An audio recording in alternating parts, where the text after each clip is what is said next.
What's up, former party people? This is Jerry, the one who actually combs his hair on the A is for Alcoholic podcast. Now, if you're finding value in listening to the AIFA podcast every week and you want to support sharing it with others, we invite you to become a sustaining monthly or per show contributor. Go to patreon.com/AIFA. It's super easy and it only takes a quick moment. It's about as easy as buying one of those pre-cooked space chickens from the grocery store, taking it outside, giving it a big old kiss, and kicking it into traffic. Why would you do that? Anyway, you do you, and I'll do me. Again, go to patreon.com/AIFA. And with that, people, let's start the show. A is for Alcoholic is a program about recovery. My name is John, and I'm an alcoholic. And my name is Jerry, and I'm an alcoholic. Join us as we go through the alphabet of alcoholism, one letter at a time. I tried to hit that vape real quick before we started counting. I was like, oh. But that's all right. Gotta hit that vape. What flavor are you on these days? Just mint. I think I'd say it's called White Walker. That's right. There's no blue raspberry or cotton candy. I bought a blue raspberry thing the other day because I was out of White Walker and couldn't make it to the store that sells it. So I was like, it was like Pac-Man fever. I can't explain it any other way than that. I was just vaping the Pac-Man fever. Yeah. And no, I have not had any respiratory illness from it. No. Well, no, I think I'm doing all right. We don't need to go into all that business about all that business. And I think that I think that nicotine cigarettes are a hell of a thing, and if you can get off them, then do what you got to do to manage that. Mm-hmm. But if you haven't, if you don't know already, you're listening to the A is for Alcoholic podcast. Boom! All up in your ear holes. We sit here and we talk about sobriety and recovery and early 90s hip hop and Tarantino films occasionally and any number of things that pop up to talk about. The pop-ups. I would like to ask our listeners, those of you out there, the biggest and most important thing, if you enjoy the show and if you want to help us get it out to other people, a rate or a review wherever you listen to, 5-star ratings, and just a couple of kind words. Go ahead, even if you're listening to this right now, maybe not if you're driving, but go and you click on wherever you listen to the podcast, and it says the episode homepage or whatever, and you scroll down and it says leave a review or write a review. There's that little pen in the little square box. You know the one I'm talking about, Jerry? Yeah, the little logo? Sure, mm-hmm. Yeah, you do. and you just hit it, and maybe your whatever your screen name is that you forgot you put in for your Apple ID, so it'll say Chunky Love or something like that, 689, and mine is Nuts to Butts 75. So, and just write a nice little review about the show. We'd greatly appreciate it. There's also the Patreon, which you hear at the top of every show as well, and the cool thing about the Patreon is there's bonus episodes where we do the movie reviews. We do some other alcohol-related, or I should say abstinence-related shows we did one about Prohibition last year, and we did one about Sober October, which is coming up. And I forgot about the Prohibition one, yeah. So I think that maybe this year, after these things mature a year, that we'll probably release them for the public. But, that's kind of a cool thing that you can get. You also get our shows early whenever we get them recorded and put together and out there, which is usually Monday night, unless it is like tonight and it's Wednesday night that we're recording, just because things have to happen outside of this sometimes. But yeah, please, if you have a minute, if you have a second, give us a review, rate the podcast, share it with a friend, put it on your Facebook. Reach out to us and send us a line. I got a letter from somebody else who is a woman in Portland who plays music, and she was like, "Hey, would you be interested in?" And her name is Stephanie Strange. Does this name ring a bell to you? No. But she does music, and she does comics, and she's 4 years sober, and Rad. It was super cool. I listened to one song, and it had a lot of violins and cellos, and it kind of had this sort of witchy Tom Waits vibe to it. Really? Not that her voice was anything gruff at all. It was, but it was pretty cool. So and she was doing a show at an Alano club, which I thought was pretty cool too. And for those of you who don't know what an Alano club, it's kind of like how would you describe it? It's like a bar for people in recovery. It is. It's like a bar for people in recovery, except there's not really a bar. I've never really been to an Alano club. Have you? I have. I've been to a couple of them. It's kind of like a clubhouse, right? So it's got all the rooms where you can have meetings and stuff like that. And the couple that I've been to, they actually do have some sort of bar with stools, and you can get coffee and soda, and they got candy and like chips, like the Damn. little. Yeah. See, I don't. Eugene has nothing like that. Eugene has the Jesco Club, which I've never been to a meeting at, but that doesn't seem like I don't know, man. Yeah. The Jesco Club seems rough, dude. Yeah. I think I remember the Jesco Club being like because it was right by a bar we used to go to in the Whitaker all the time. Yeah, it was across the street from Sam Bond's, so it was like looking at my future out there. Right. So I think the Alano Club, it's just a cool resource, and it just gives you a place, like, especially if you have nowhere else to go, which is oftentimes the case. Like, you can go and sit and, I don't know, get a cup of coffee and read a book or do a puzzle. Like, there was the one that I went to had a bunch of board games and some tables. But so this woman reached out, and she wanted to talk about her. She had done a comic about, what is it? It was like magic realism. What's the Colombian what was the thing that what's his name was into? Medellin. Who was the drug lord? Who am I thinking of? Pablo Escobar. Mm-hmm. Yeah, magic surrealism or realism, something. I don't know. I feel terrible now because she wrote me a letter, and it sounded really fascinating, and it was just sort of, it was a comic about something. I don't know. I feel terrible. I'm looking her up right now. But I don't think I've ever heard her. I'm gonna listen to it after the podcast. Yeah. After we record this, I'll listen to her music. I love Tom Waits' witchy music and Pablo Escobar's. That was the vibe I got. Magic realism or something like that. Yeah, I like his sweaters. Pablo Escobar. He was an awful, fucking horrible person. Mm-hmm. But he had some cool sweaters. Magic realism. I think I did say it. But so she had this whole, and I only got a quick little thing from her paragraph, but I wrote her back, and we're going to try and set it up so we can talk to her on the show. And I don't know, Stephanie Strange in Portland. So hopefully we can get her to do an interview soon. Rad. So here we are. It's we're at letter L, which is pretty exciting. So we're kind of like almost halfway through this particular, another half a year, quarter of a year. Right. We're hitting the uphill section on the elliptical. Yes. On the treadmill. Treadmill. Is that the red line? We're inclining the treadmill right now a little bit, and just kind of punching it up a little bit. Yeah, I don't know, the treadmill's good, but the treadmill seems like I would always get very I didn't like watching my progress, like the little dot. I didn't like it because I always felt like a hamster in a wheel. Mm-hmm. Yeah, and I wanted to be outside. Yeah, looking at people and things, and being distracted. I like forward movement. Yeah, but we wanted to talk about leaving it all behind, and I think that Jerry, you said something about we do a lot of comparing and contrasting on the show. Yeah, and maybe sometimes a little too much. It seems a little more.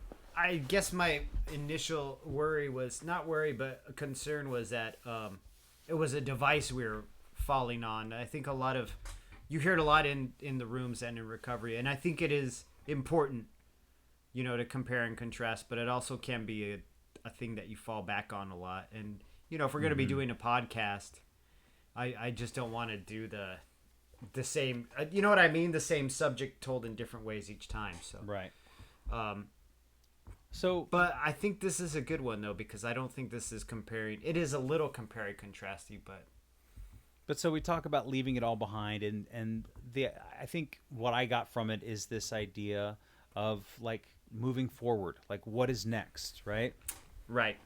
Instead of and we talk talk like that. Mm-hmm. Instead of like, okay, so now 4 and 5 years sober? Like, what's my plan for the next 4 or 5 years? I mean, not that I really had one for these 4 years, but because once you get out of the, what do you always like to say? Once you're out of the rain and you dry off a little bit. Right. Yeah. Once you get out of the rain, get that wet cigarette rain smell off you. Mm-hmm. You know, and you gotta get your life back together, and you kind of organize things, and you leave all this other stuff behind, and you find yourself.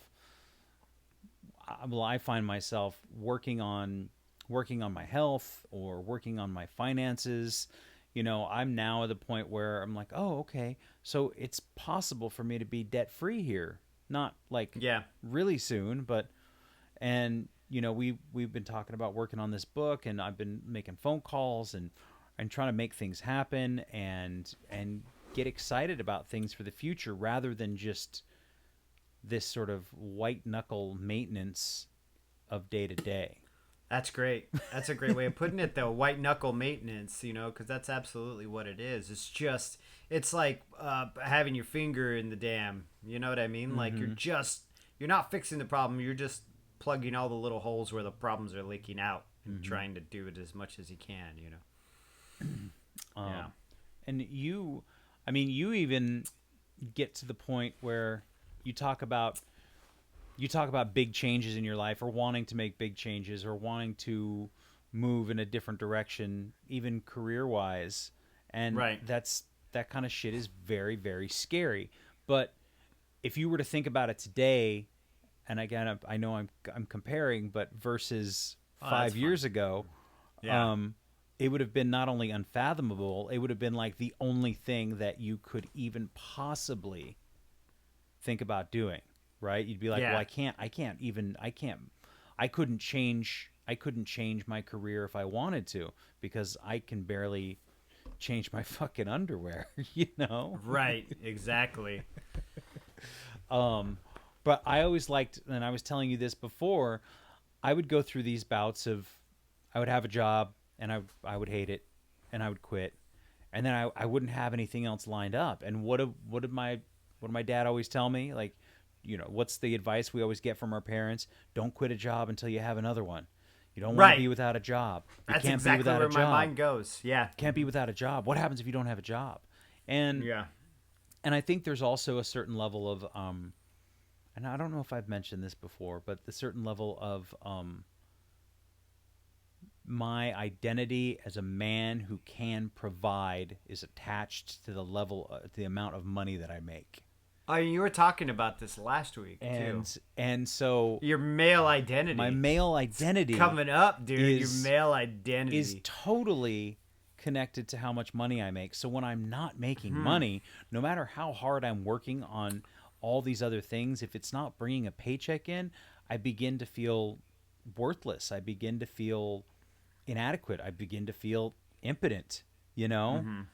And that is something that's really been difficult for me in wanting to, you know, find a job that works for me, and find a job that I get excited about going to, and find a job where it feels like I'm in a positive environment. And so one of the things I've learned is that when I step away from it, if I look at it objectively, and I look at my life trajectory objectively over the past year or 2 years, and that's when there's been a lot of job flux, a lot of quitting, a lot of new jobs, and never once have I ever run out of money.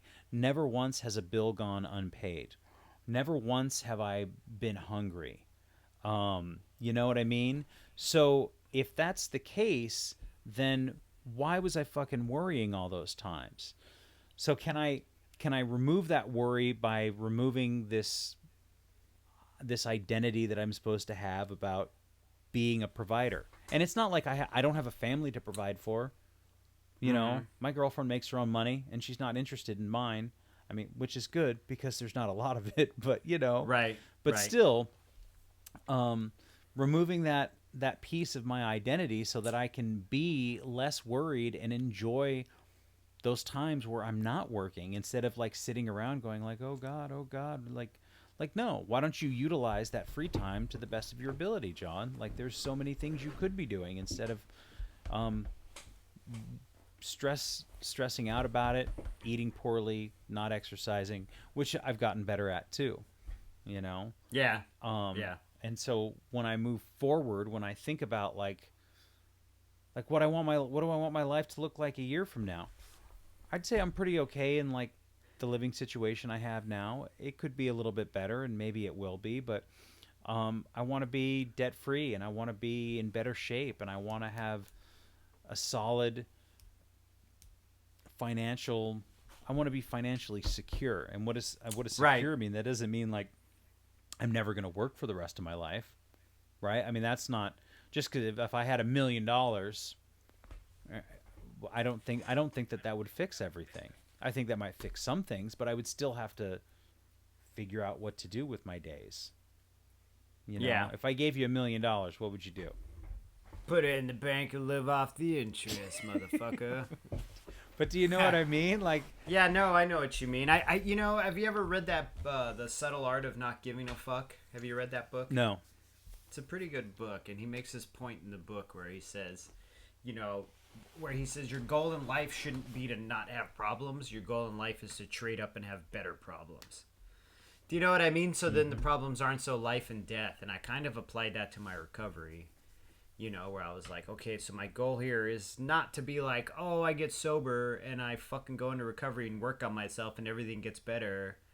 The goal is to make sure that the things that are fucking my life up aren't as dire as they were, you know, when I was getting fucked up or as in early recovery. That's kind of how I feel about like my year goal, because I've never had long-term goals. I barely have long-term goals now. Do you know what I mean? Mm-hmm.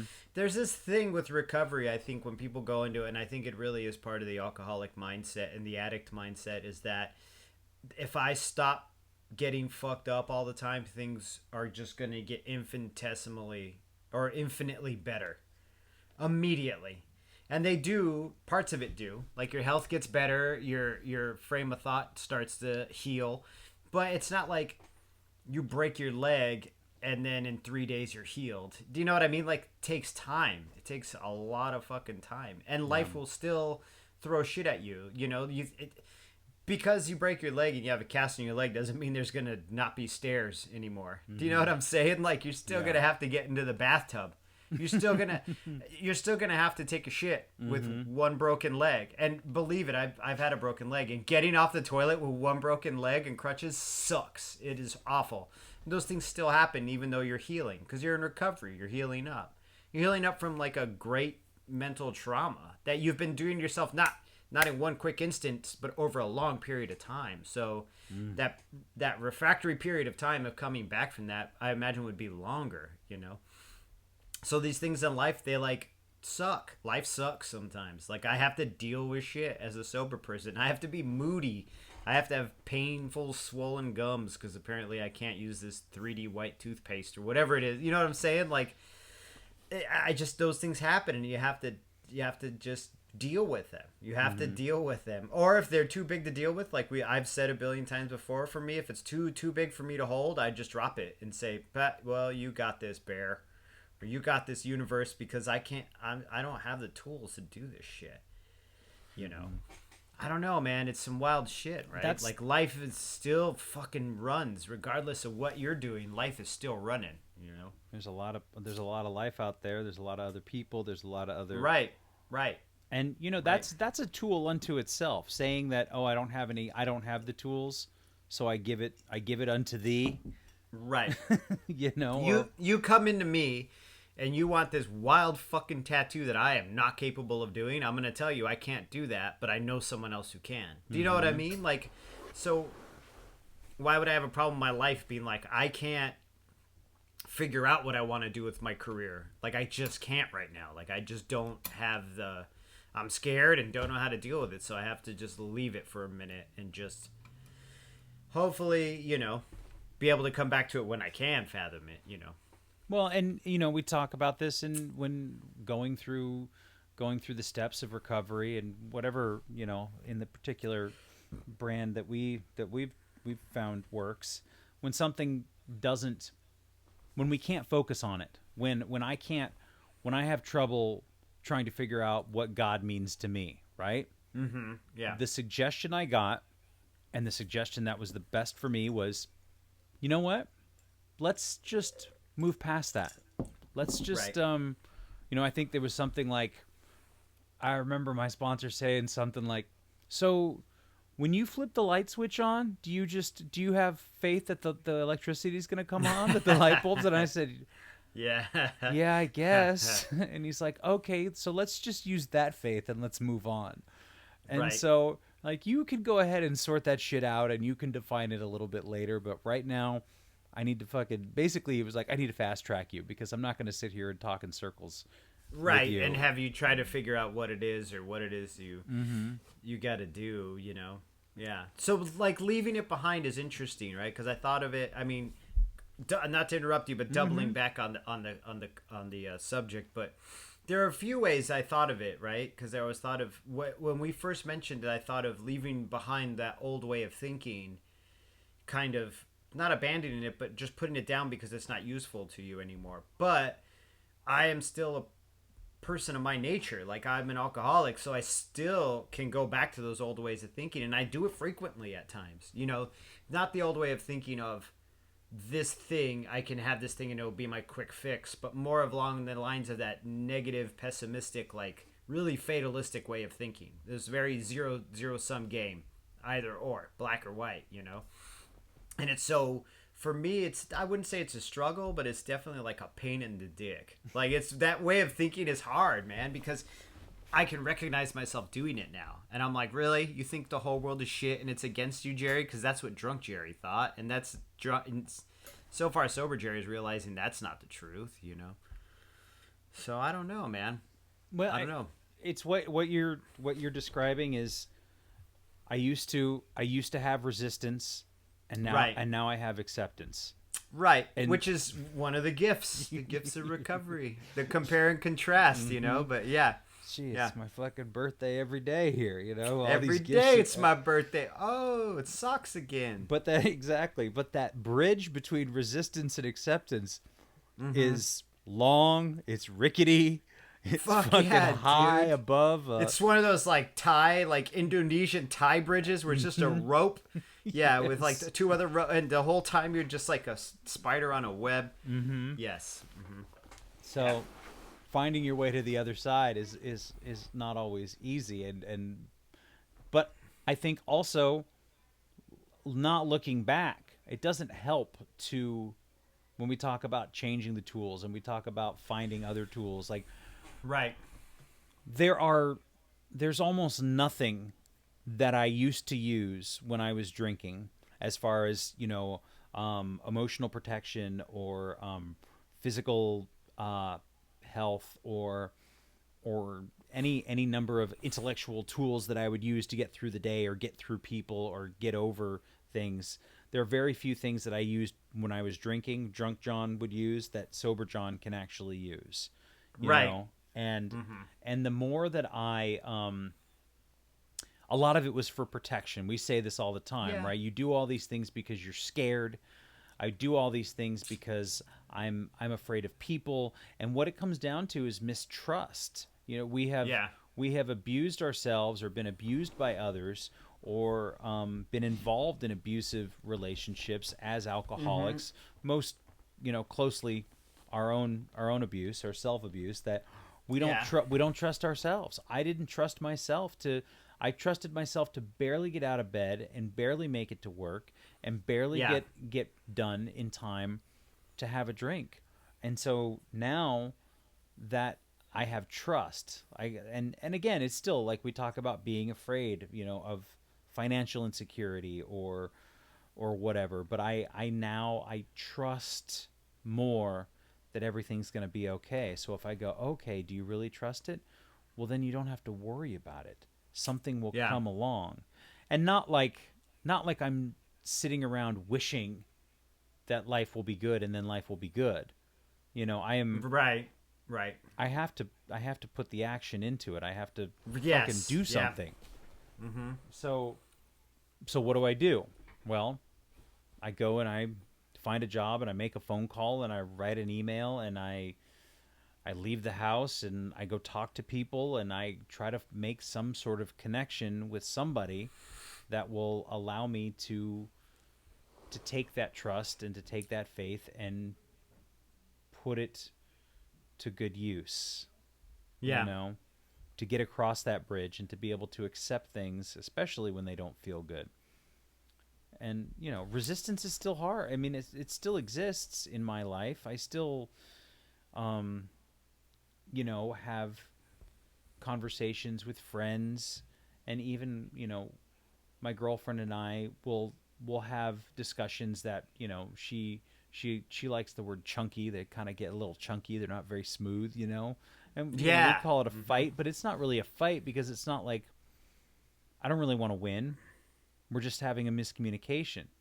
And but also just accepting it and going, you know what, man, like this is not me against her. This is us trying to work something out, and we're both not understanding something, and we need to like look at this issue from all different sides. And I find that those tools of acceptance and those tools of trust, and that's what I have to really, really focus on, and I have to give into, because if I resist it, it never works. Nothing ever works. Mm-hmm. So, I find that that's still something that I struggle with is that resistance, and I'm still on the bridge, trying not to look down, you know, and the fucking waterfall's going, and it's getting dark. The sun's going down. There's a waterfall now too. Shit, and it's getting dark, and those mosquitoes are big as fuck because you're in Indonesia, right? And so it's I thought about it. I was thinking about it this way, right? Like we've been hanging up pictures because we're finally getting to that part of the move. You know, we've only been here like 3 months. Might as well hang some shit up. And put a hammer down. I was putting up pictures and I was putting a nail in it, and I put a hammer down and went and did something, and then came back and I couldn't find the fucking hammer, and I went like totally nuts, like running around the house pulling my hair out, couldn't find this fucking hammer, and I really wanted to get this nail in, so I got a coffee mug. And I fucking walked up the nail and I like tapped it twice really hard, and it worked. It did the job. But then I was like, dude, what the fuck are you doing, right? So I like put the coffee mug back because I'm like, this is not smart. And then I found the hammer. It was like I'd left it on top of a dresser in the living room. Like I'd walked past it like 5 times. And I think about that too, as far as like the tools I'm using, whereas like I have this one tool, it's working really well. I misplaced how to use that tool, so I grab another tool that I think will do the job that's not suited for the job at all. It gets the job done, kind of, but is it dangerous? Yeah, because I could break that mug and cut the fuck out of myself. Is it appropriate? No, it's absolutely inappropriate for the job. Do you know what I mean? Whereas if I had the care to just look a little harder or to take a break and stop looking, I would have found it. You know what I mean? And eventually I did when I didn't need it. And that's how I feel sometimes about using these techniques. Or I mean, is it a technique? Just using this thought of action in order to deal with these things in our lives, you know? Yeah, it's a technique. The old way was the coffee mug. That was the old way. It'll do. It's dangerous and it's fucking totally inappropriate, but it'll do. It'll get it done. Do you know what I mean? Or I could use the thing that was designed to do the job that I'm doing, you know? And to your point about putting something down and not being able to find it, I have another. Right. I've got a couple. You reminded me of a couple of things. But so I go running quite a bit, and I like to listen to music while I go running. And my girlfriend had found that she had gotten some package many months ago, and she just never opened it. And I don't remember if it was who it was from, if it was from a friend or whatever. And it was these Beats by Dre headphones, like these little earbuds. I know, right? Oh, the earbuds too, even better to run with. Yeah. They're wireless, they're earbuds, and so she said you can use them, and they have like the little you can pull the little earbud off, so you don't have to share it with your friend or whatever. You can have your own exactly, and put your own in there. Resize it so if your ear holes, yeah.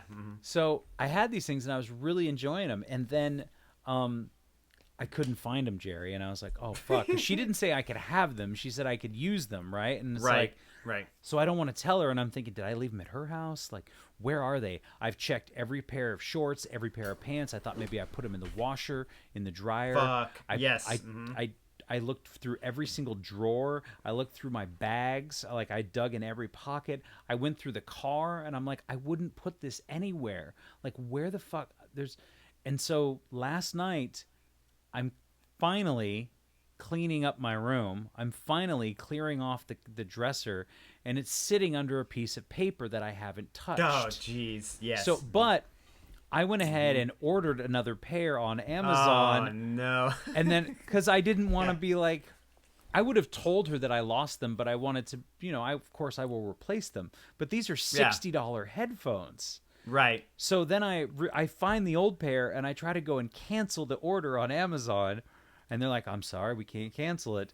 Now, I can return them, which I will probably do, but now that's the whole nother process. So my lesson here is, you talk about having the right tools.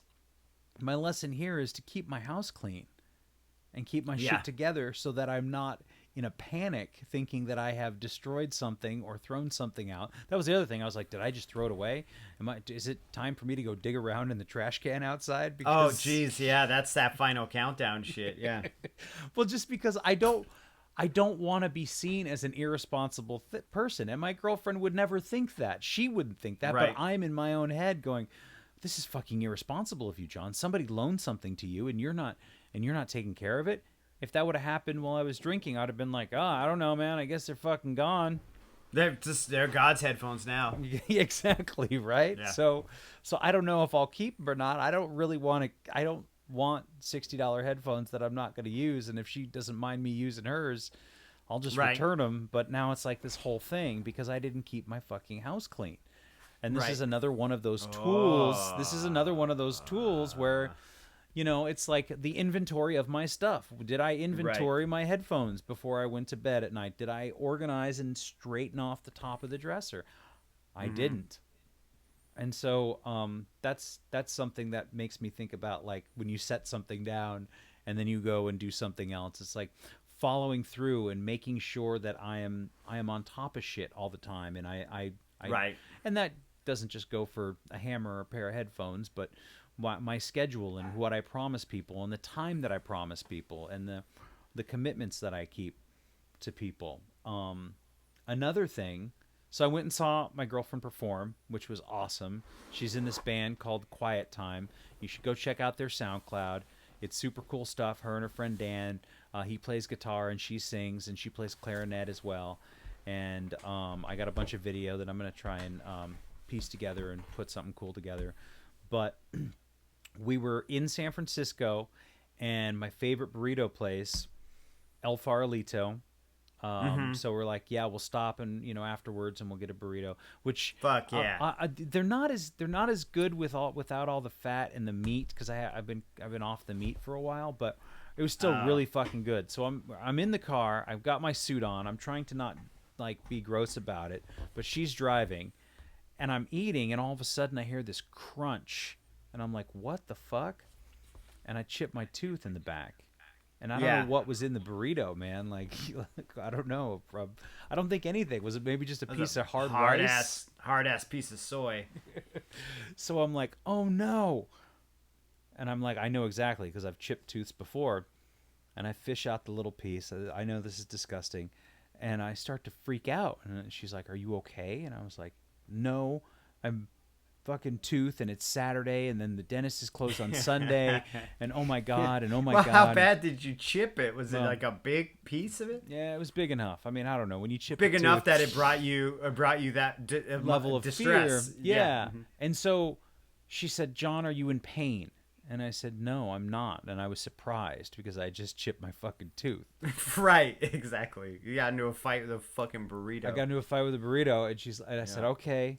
And I had to convince myself. I was like, you're not in pain. You've got the piece of tooth. You're not going to swallow it and choke on it. Right. Can you chew on the other side? And you're not in pain? Could you be careful for a day until you can call the dentist and get it sorted out? And it's like, okay.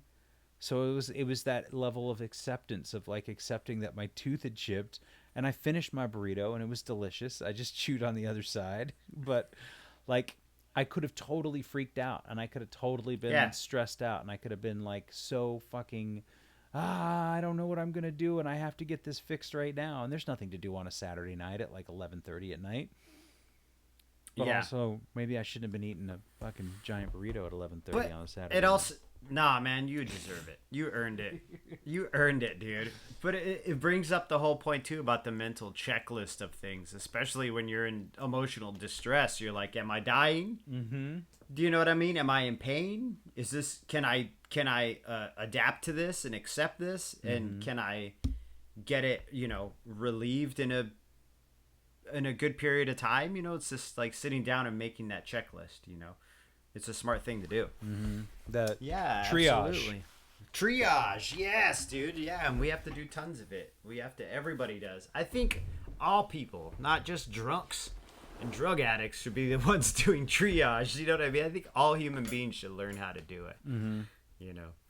Yeah. Yeah, it's important. I mean, it really just stopped me from like basically having a panic attack. Right. I'm not prone to panic attacks, but No. it was like, okay, take an assessment. And I know there's like, what do we talk about, the hungry, angry, lonely, tired kind of level of triage, but when you're in pain, or you think you're going to be in pain, that was the thing. And so that was the other thing my girlfriend said. She said, what is worry? Worry is just imagining something, the worst thing that can happen. You're just imagining the bad instead of like, because we spend so much time imagining the bad things out of fear. And so our actions are directed as a response to fear, rather than saying, oh, well, what's the best thing that could happen today? What if I did this? What is the best possible scenario? And so often as alcoholics, or as people in general, but I think alcoholics, myself for sure, that coming from that sense of mistrust. I'm like, I don't know, man. You better be careful. Yeah, I don't know. And so I hear that a lot from people, rather than, you know what, man? You should really go for it. You should try it. That might be the best thing in the world. Right. And we're all, I think I'm just so afraid of being a fool, or being broke, or being seen as somebody who can't handle life. I don't know. Yeah. So like, if that's the thing that's stopping me, then I don't know. That seems kind of silly to me. Now when I say it out loud, like, why not try to do the coolest thing you can? Why not ask for the most money that you can? Why not fucking do that thing that you're afraid of? I mean, I don't Damn. Yo, you just got me so inspired. I'm just going to take these headphones off and go run in the yard. I'm like, John's got it. I don't want to sound like some Will Smith Instagram post, but Right. Maybe, but it's okay. Maybe, that thing that I'm afraid of. Got to replace that Will Smith with Bill W. Exactly. No, I don't. I just say shit out loud. Mm-hmm. But like, one of the things that I have learned is to not be afraid, because being afraid is what got me in this mess in the first place. Right. And I don't want to say, like, I think a lot about what it was like before. I still do to this day, because yeah, so do I. Yeah. Because I don't want to forget, but also because I'm really happy where I'm at, and I'm really proud of where I'm at, and I feel really good. And so I try to remind myself of those moments, especially when something bad happens, I just chipped a tooth. I've chipped a tooth before. It's really not that horrible. I think about it because I'm so not that person anymore. I mean, I'm still John, but if something horrible had happened, I would have just drank it away. I would have dealt with more pain. I would have put more pain on top of it. It would have been vodka and pain and not having enough money. I would not have been financially viable to go and get something fixed at the dentist. Oh no, you just would have had a fucked mouth until you got sober. exactly. You know what I'm saying? Or you just would have had a fucked mouth forever. Or tried to negotiate something and then probably missed a payment on whatever. And Oh yeah, you know what I mean? Flake out, be unreliable. Yeah, flake out and be absolutely. unreliable. And I'm just, I think about the possibilities that I have now that didn't exist. So it could be, well, I'm just better off and I'm, plugging right along and, I'm just going to keep doing my thing and I'm better, so everything's cool. And I think that's fine. But that's not enough for me anymore. Yeah. I'm not interested in that. I'm not interested in making sure that I have a steady job and something I can just be complacent with and live my little life. And I want to know what's possible, because if I really only got 40 more years, if I have 40 more years, I don't know. Why would I not want to fucking go wild? Yeah, you have a good point, right? It's just like Frank and It's Always Sunny. What did he say? I only got a few years left. I might as well get really weird with it. Yeah, was he like half naked? I mean, eating a context. hot dog? Yeah, no, he's fucking drinking wine out of a can. But still, the quote is pretty profound. Like, I only got a few years left. I might as well get a little weird with it. You know? Yeah. Speaking of wine out of a can, Tell me, please. I was going grocery shopping the other day, and Megan's like, "Will you pick me up a bottle of wine?" And this woman drinks like a bottle of wine that takes her like a fucking week. Mm-hmm. You know what I'm saying? Like, she's like, it takes her longer sometimes if she doesn't like it. She probably won't. There have been times where she doesn't like it at all. She'll just pour it out. That's fucking weird. But she's like, "Oh, I need you to buy me a bottle of wine." And I've done it for her in the past. I don't mind buying her booze because I never liked wine. You know me. I never liked wine anyway. But due to her past experiences with me, she's like, "Can you please just fucking make sure it's at least in the $10 range, Jerry?" Because usually I'll go and buy her like the $2, $3 bottle. It's disgusting. It's disgusting because I don't know, but not only because I never drank wine, but because like I want all the shit I can get for the least amount of money I can get it for. Do you know what I mean? So I'll come back with like a box of like some Australian fucking wine or some weird shit that's like $10. Yellowtail. The box for $10 though, yeah, Yellowtail. So yeah, should be very specific. She even said some shit I haven't heard her say in years, and she's like, "Don't get me any of that $2 Chuck," which made me fucking laugh because it made me think of Coda. But she never says shit like that, and she's just like, make sure it's at least $10 and don't get me that $2 Chuck. I don't remember what I picked her up. It's probably red. I think it was, I don't know. Like, I honestly don't. I went, "Oh, this label's pretty. Is it $9? Okay, perfect." But it just reminded me of that because she's just like, "Don't be a fucking cheap drunk and get me the cheap shit, please." So I live in California, and we have Lucky shopping grocery stores, right? I don't know if you're familiar with Lucky. You've been in a Lucky. You're aware. Okay. I grew up in Southern Arizona. Yeah, we had Luckies. So they have Luckies there. I don't know where else. I don't know where else you're listening from this or to this from, but when I had a friend move down to California in it was 2014 maybe, and we would go to the Lucky, and people talk about $2 Chuck, which is Charles Shaw, and it was $2.99 a bottle. It wasn't, but that's the name that it got. It got $2 Chuck because it was $2. And so, but Lucky was right down the road, and Lucky was open like late, and they had this thing called Foxbrook. And Foxbrook had a whole line, so you get Merlot, Cabernet, Sauvignon Blanc, Chardonnay, and it was all $2.50 a bottle. And we thought we had hit the fucking jackpot, right? You were like two fucking prospectors finding the big vein. Oh my god, it was terrible. And so yeah, it was so bad. Like, we would get it, and like I'd be putting ice cubes in the red wine because it was so terrible. God damn, dude. But I've done that mindset of like, oh my god, I can get a whole bottle of wine for $2.50. That means I can get 4 bottles for $10. Right. And I'm set for the next day and a half, yeah. And those those would have been things that I would have looked at as big accomplishments, as like, yes, finally. So, everything's coming up Millhouse, Yeah, dude, the thrill ho, dude. Everything's coming up thrill ho. It's just so weird walking around in the straight world like this sometimes, though, because I'm like buying this wine, and part of me was like, fuck, I left my wallet at home. But I'm 44 years old. I don't look, you know what I mean? And I'm at that Safeway all the time. So I was like, well, I'll take a chance. But the whole time I'm buying, like, I'm just walking around with this in my cart, and I'm like, I've got a secret. Do you know what I mean? And my secret isn't that I'm going to drink this. My secret is if I drink this, I fuck my life up. But my wife thinks it makes her feel okay. Do you know what I mean? Yeah. For like Yeah. 10 minutes, and then she goes to sleep, Yeah.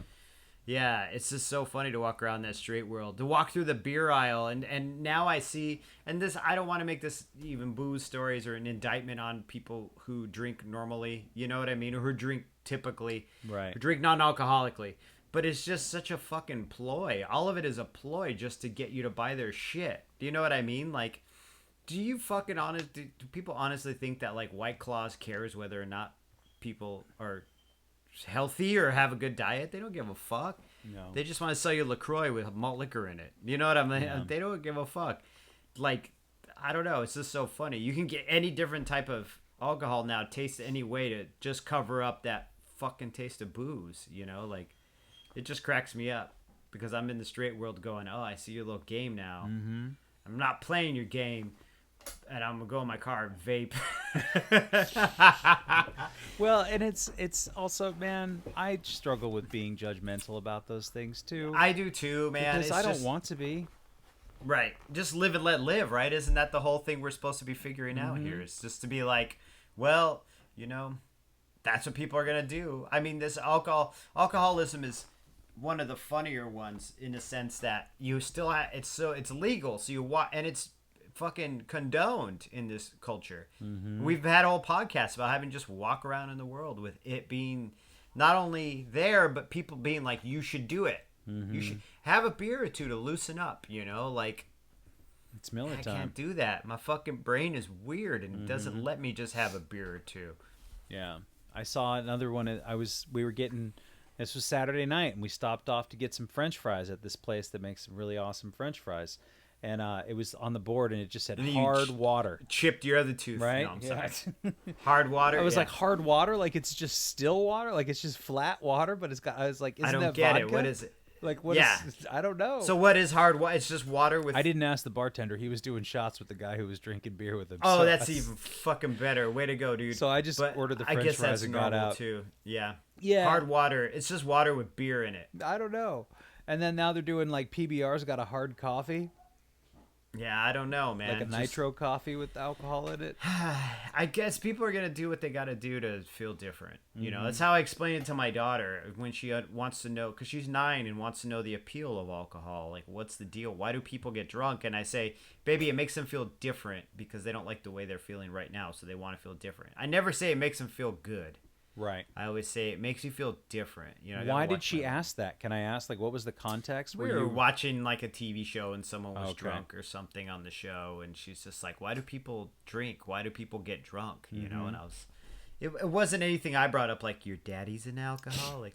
I mean, she knows that shit already, and she's like, "You can't drink," Yeah, and she's been around it, with other people in her life. You don't ever but- have to take her to meetings or anything like that. Has she ever been? No, I've never taken her to a meeting, although I could. She'd just sit there with her iPad and listen And on her her headphones, headphones. kick her little feet, yeah, and probably listen to every fucking word that's coming out of those people's mouths, which is fine. Maybe she should hear some of that, But my mom and dad took me to a couple meetings when I was like a teenager, but I was an asshole. I was like, didn't care. I just wanted to get out of there. I'm like, listen, I just need you guys for the ride. So if this is part of the ride. That's fine. Then yes, I'll sit there and listen to Carol talk about whatever, Yeah.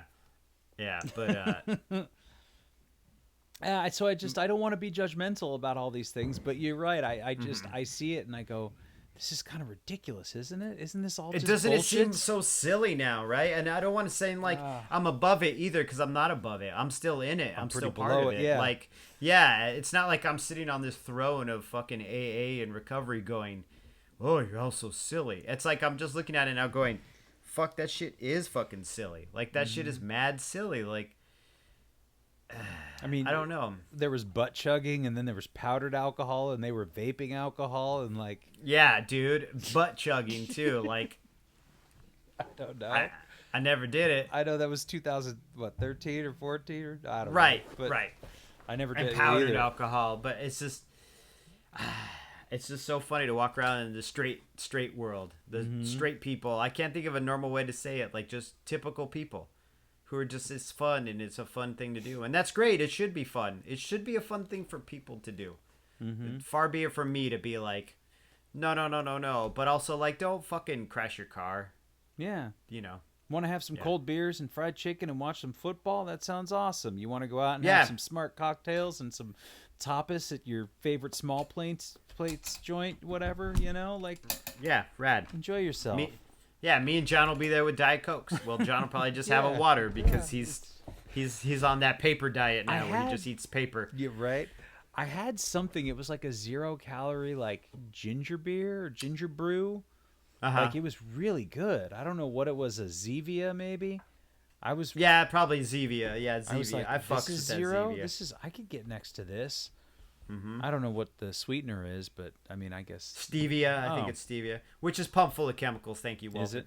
No, it's dude, not. It's no. not. I know. It's Vita's smart ass. Yeah. For those of you who didn't get that reference, that's from our other podcast. Listen to with the Walter. podcast previous to this because Yes. that was so funny. But I don't know, man. I mean, life is once you pull the veil off, life gets very peculiar and harder, and sometimes harder. You know. Yeah, I mean, I don't want to spend the whole podcast emphasizing that life gets harder, but Well, what's that? sorry. Oh, that's your. Is that the garbage truck? I don't know. I thought that was at your house. It is. Yeah, I don't know. Oh. I don't know. Oh, Somebody's... okay. I just wanted to make sure your house wasn't on fire. Just leave this all in. People will love this. Is that outside? I don't know, man. I think my neighbor might be moving in or something. Oh, cool. Congratulations. Welcome to the neighborhood.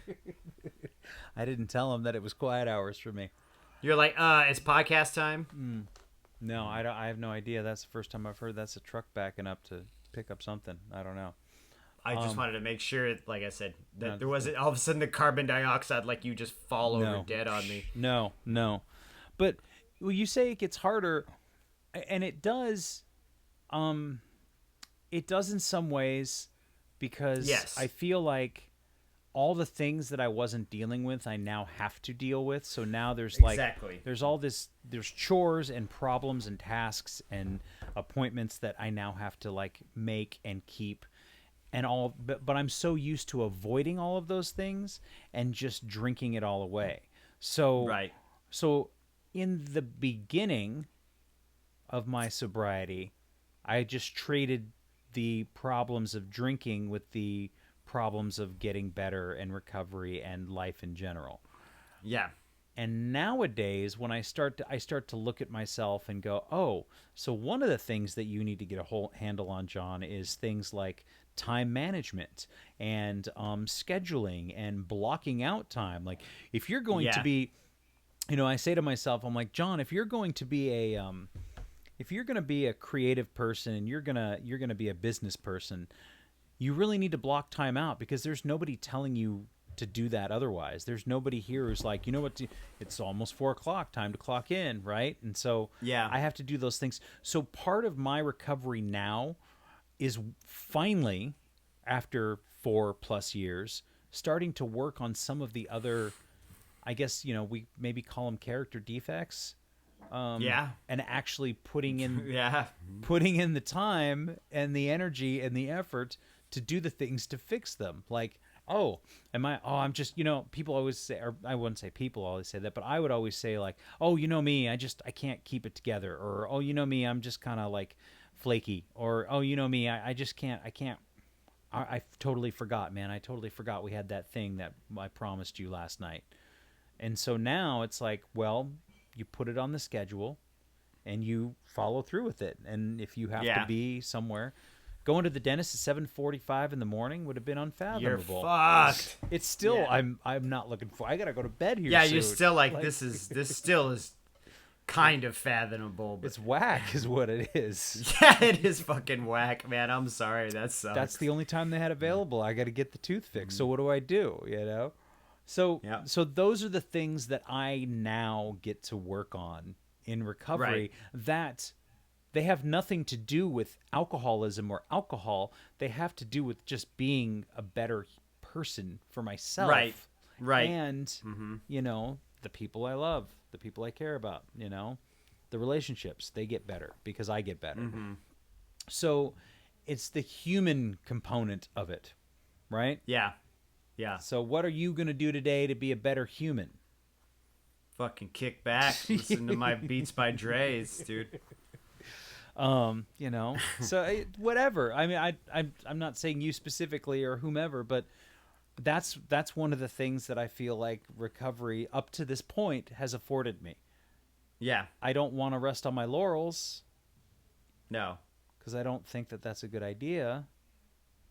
Like, I didn't go to my meeting this week, my weekly meeting, and that kind of bugged me because we were at the show Saturday night, and then we didn't get home until super late, and I didn't go to bed until almost 3 a.m. And then it was like, well, what am I going to do? I need sleep. And I had to work that night, and it was just this whole thing, and I was like, I'm just going to sleep in. And that's fine, too. It's not like I shirked my responsibilities. I was doing other things, and I was very happy with the choices I made, so I don't need to feel guilty about it. So, right. I don't know this. I don't know if that sounds like I'm bargaining with myself or not, but I don't think so. And even the fact that I sometimes analyze that stuff, I think is better than not analyzing it. Being the level of self-awareness that I never had. I don't know. Yeah. I mean, the self-awareness is important, though. How oblivious were you when you were drinking? Completely. Yeah, completely. Man, I would have never done half the shit I did. I run. I avoid things. I just put them off until they go away. And then they never fucking go away because 4 years down the line, they're like, oh, your credit is shit and you have a warrant and, all this other shit you didn't do. And, oh, all your relationships are fucking failing because you just put everybody off until you thought it would go away. Oh, remember that time you didn't show up for jury duty? Yeah, we're looking for you. Remember that time you're supposed to come to court for restitution? Yeah, we're looking for you. So I put it all off till it went away, and it never did. And now I attend to it, sometimes with great fucking protest, but I attend to it. Why do you protest, Jerry? Why do you protest? Because everything's a pain in the ass. Yeah.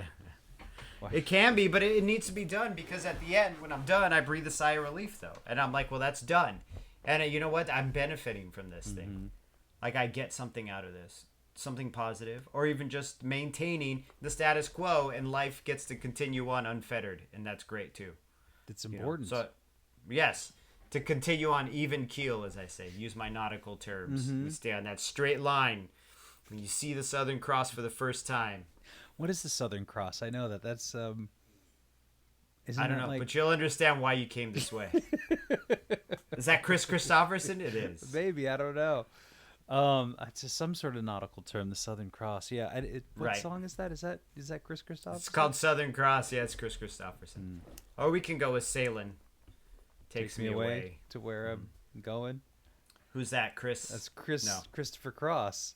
Christopher Cross. Not Who's Chris. also part of the Southern Cross. You know what I'm saying? It all ties around I circle wonder if of we life, could do dude. like some sort of super group, like the Cross Christopherson. Cross Christopherson. I don't know. Get your people on it. Get your podcast people on it. I'll get mine. I think you guys should go check out Jerry's Instagram page, and he's doing these sort of you were doing those band logo mashups. Yeah, I've got one more. I haven't put it up yet. Those are pretty fucking sweet. Thanks. Everybody's like, make stickers out of that, and I'm like, yeah, we'll see. I might make stickers out of it though. Yeah, just make sure you charge money for them.